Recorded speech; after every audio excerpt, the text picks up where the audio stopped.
Good morning, everybody. This is Jeremy Colwell recording another video for my Patreon followers. The information is on your screen. I zoom in here. There we go.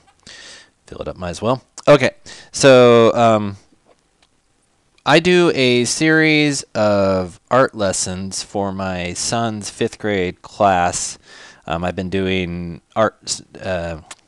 Teaching art, volunteering mostly, without a real plan for many years, but this year I decided to actually teach them in an academic sense. So I've been kind of going through the fundamentals. Most of those are available on my Facebook page. I can probably upload them to Patreon without too much difficulty.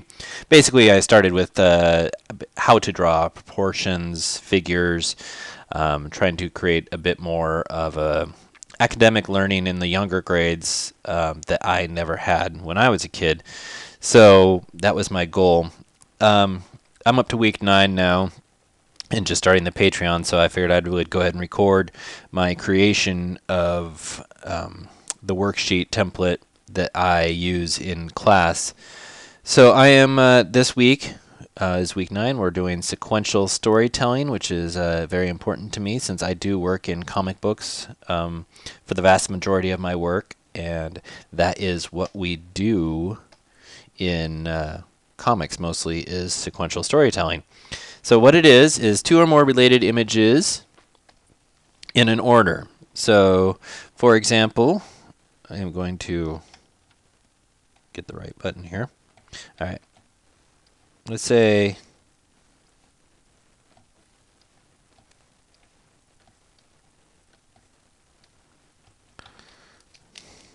we have 2 images, wrong eraser, eraser pencil, there we go.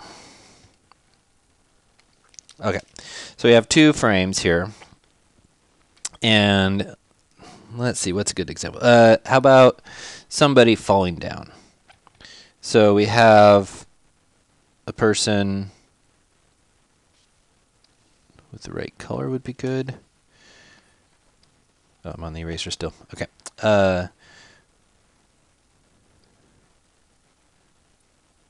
Person there, leaning back, and arms coming up like that. Okay. So that's image 1. And then, just quickly, you've got the person laying down.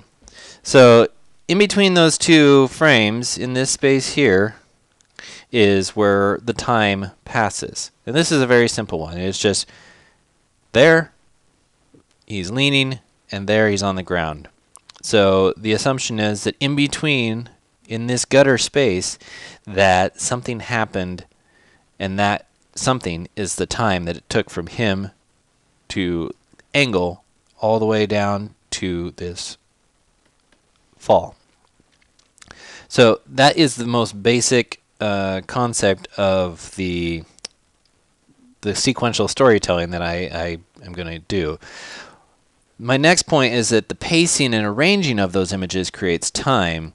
I did cover that just slightly there, but let's say we've got a more involved set here. Toss in a couple more panels. And let's do that. Okay, with a different subject. So let's say, and I think this is in, I can't remember which book. I want to say Eisner's Comics on Sequential Storytelling, but I might be wrong. So say we've got a tabletop here.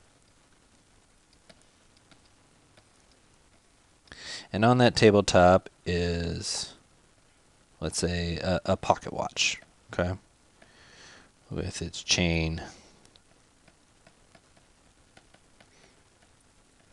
a little knob on the side.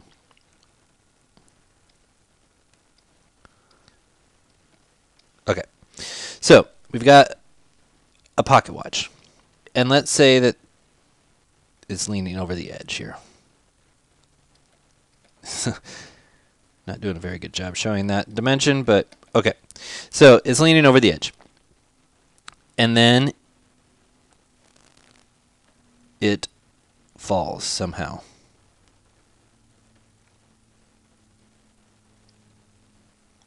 That chain goes up because it's falling down faster than the chain. Okay. And then let's just draw the leg there. And then it smashes into bits here on the ground. Pieces here, springs, whatever. The chain is lying limp on the ground here. And this thing is cracked all to pieces. Okay. And then let's do another panel here that shows this thing. I'm not sure my detail level is going to be able to convey this very well, but here pieces are there and it's cracked, rusted, and we've got leaves and vines and stuff covering it, dirt. This table leg is now cracked and leaning.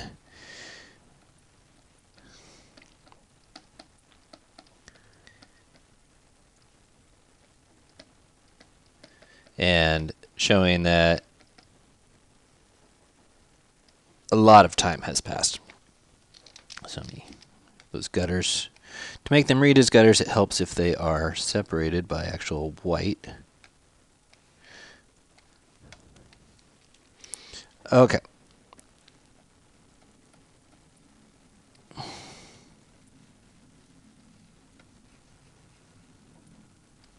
Just putting in some darker shapes here to make it read just a little bit easier for the viewer.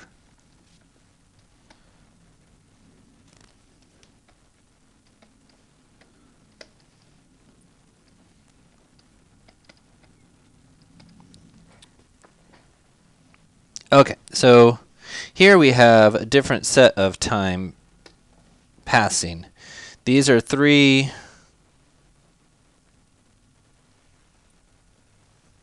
so this is, I'll just call this quick. And then that gap there is long. Actually, I'm going to erase this. That shows a little bit of a, so it's actually the gaps I want to talk about, not the actual panels, but the gutters in between are where the time is taking place. So there you got quick, quick, long. And you can do that with a wide variety of things. But that's the basic idea, is that you can create time passing through how the images are arranged, which is here it follows the natural flow of gravity of coming down the panel. So it's up at the top here, middle, and crashed on the bottom. And then you can show a difference in time by what the objects, the context of the objects. This one is all covered in moss and ivy and things like that. So that is the overall what I'm going to do. So I'm actually going to kind of tidy up this page to make it a little more presentable for the classroom. But the concept is there. That was pretty much what I wanted to get across. And yeah, so thank you for watching. Again, if you're interested, in my Patreon is right there. That's my information. So please feel free to visit me, support me, and I look forward to producing more of these videos. Thank you.